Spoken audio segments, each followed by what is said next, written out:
Good morning, everyone. Nice to be here to be able to present the project for the first time. The Manono lithium project in the DRC is 500 kilometres to the north of Lubumbashi. It's essentially a tin project that was discovered in 1910, worked through until about 1980 with about 90 million cubic metres of material being taken out of the project with dumps around the place. We have committed to the project in December 2016, completed initial due diligence work on the project, and drilled 7 drill holes into the project. The main area that we've been looking at so far is the southern sector, which is we're calling Kitatolo. There's 2 parts to it. There's the southern part, which is Kitatolo. There's a northern part, which is Manono. And as you can see, there's been some historical workings, pits that have flooded, and we will be concentrating on the Roche d'Or area of this project. Geologically, there's 6 massive pegmatites that have been intruded into quartz mica schists. They're varying anywhere from -10 to -40 degrees. As you can see from the map there has been aerial photo interpretation work completed on it, but our work probably would have been the first mapping that was brought onto the project to get some idea of what's happening geologically. Cross-faulting is evident, on echelon pegmatites as well. Total strike length is about 16 kilometres, of which we've got about 5 kilometres at the Kitatolo site and about 6 kilometres sitting at the Manono site. And we have a gap of about 2.5 kilometres where the dam is that was built for the original operations. This shows the main 2 areas with the dam in the middle, and obviously with the Kitatolo sector where we'll be pushing forward with. We're seeing pegmatite zones through to about 300 metres in width, thickness I should say. Kitatolo itself, the Roche d'Or pegmatite, I think any of our releases that you've seen, you'll see that they're quite substantial, 200, 250, 230 metre intercepts of 1.5, 1.6% lithium oxide. Early days for the project, but we've got great hopes for it. As you can see, there's the 5 clay strike length, and there's the 6 drill holes that we drilled into this sector. We have the likes of Roche number 1, hole number 1 I should say, hole number 2 at the southern sector there. They're both giving us a couple of 100 metres of material, and then it thins out towards the north. We are seeing some leaching of the lithium material within the top 20, 30, 40, 50 metres. But then the grades tend to improve as we get into the fresh rock, which you would typically expect. Typical section for rock, for hole 1, I should say, beneath the pit. Our current drill hole that we have drill rig on site at the moment is drilling underneath this. It intercepted into pegmatite at about 50 metres, 60 metres, and we're expecting a similar intercept with style of this. The other thing to note geologically is that we have a Gryson zone at the footwall and hanging wall, and we're getting very good tin grades within that footwall zone of up to 5-6%. On average, we're seeing about 1,000 to 1,500 ppm tin across the whole thing.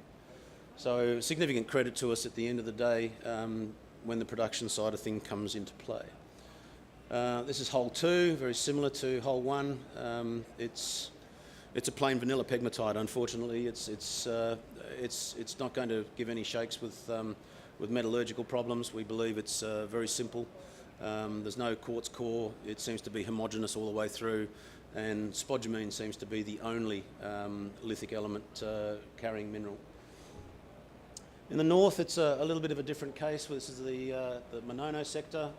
We've got about 6 kilometres of it, and as you can see from drill hole, we've only got 1 drill hole into this. It was the simplest place to put a drill hole. We were expecting it to be a 50 metre, 60 metre wide intercept. It ended up being 250 metres, and we spudded the hole in pegmatite, so the whole thickness, true thickness, is probably in the order of 280 metres or thereabout. There might be some geological playing around there as well. We might have 2 pegmatites, we might have 1, but we certainly believe the full thickness is in the order of 200 metres.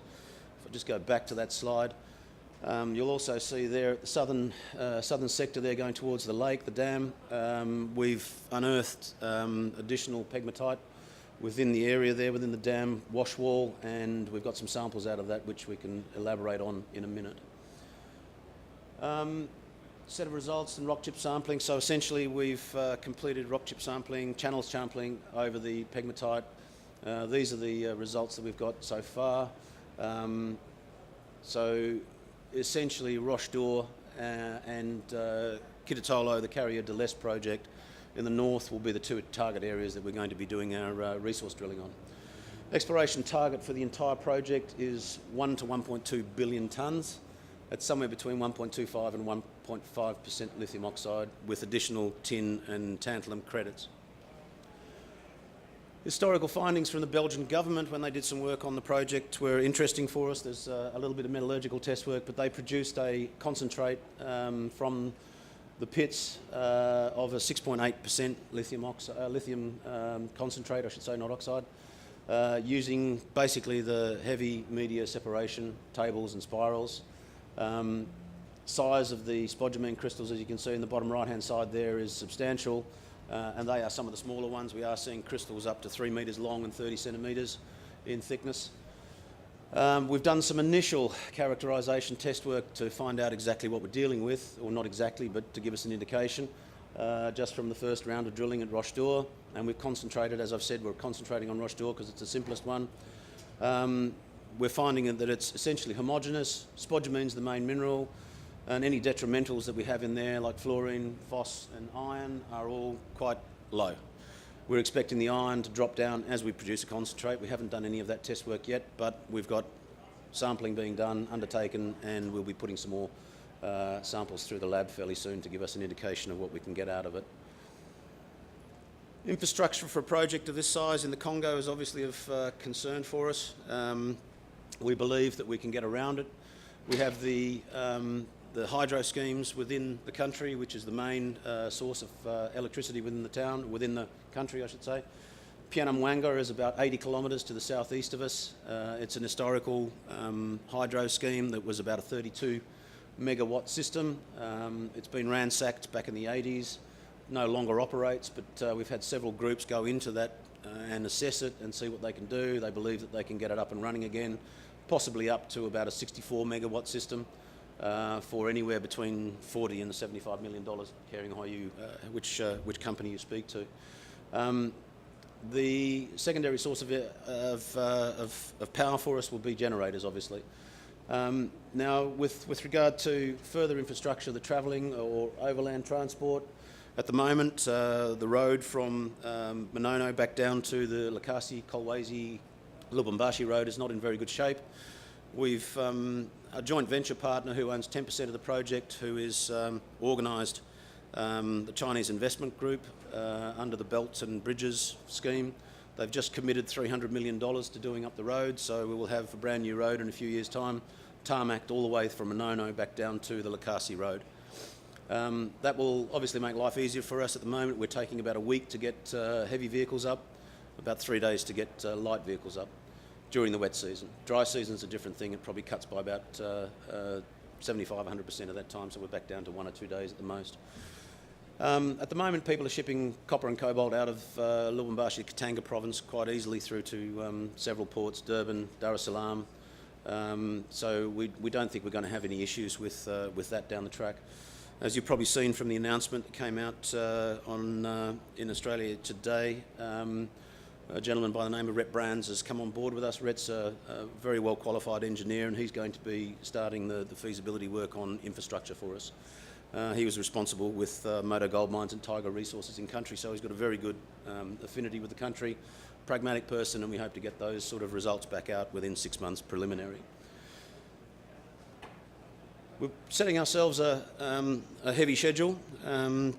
We've got a lot to get on with. We've got drill rigs, a drill rig on the ground at the moment. We've got 4 more arriving within the next 10 days. That'll give us the wherewithal, the grunt, to be able to drill out this resource at Roche d'Or and at Carrier de l'Est.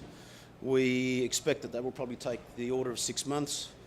It's an initial 20,000 metre program, then 40,000 metres in total, and we expect that we'll have resources coming out early Q2. The rest of it will flow on from there. Obviously, we hope to dovetail and catch up a little bit of lost time over the wet season and because of delays to get on track with where we're back for pre-feasibility work, etc. And where the deposit sits, it's an exploration target, yes. Our mining or resource target will probably be in the order of 350 million tonnes or thereabouts at Roche d'Or, another 200 million tonnes or so at Carrier de l'Est. First phase of drilling, and then the second phase will take it down to about minus 125 metres and make that a measured, indicated, inferred resource to JORC standard. That's the plan for the drilling at Roche d'Or. We'll probably infill that a little bit more as we're going. Carrier de l'Est program as well. That might extend a little bit further to the south now. We've got some results out of that. We've got about 1.8 billion shares on issue, currently trading around about 30 cents, market cap of about $500 million, trading range of 1.7 cents through to 30 cents or thereabouts. Dathomir, the Chinese group in country, 13.4%, and Huayu Cobalt, who are operators in the country, 10.4%. Board of Directors, Klaus Eckhoff is probably a name you understand and realise from, or recognise from Moto Gold Mines. That's about it. As a very quick overview of the company, we're sitting out on the booth outside, so if you have any more questions, we'd love to see you there. Thank you. Thank you.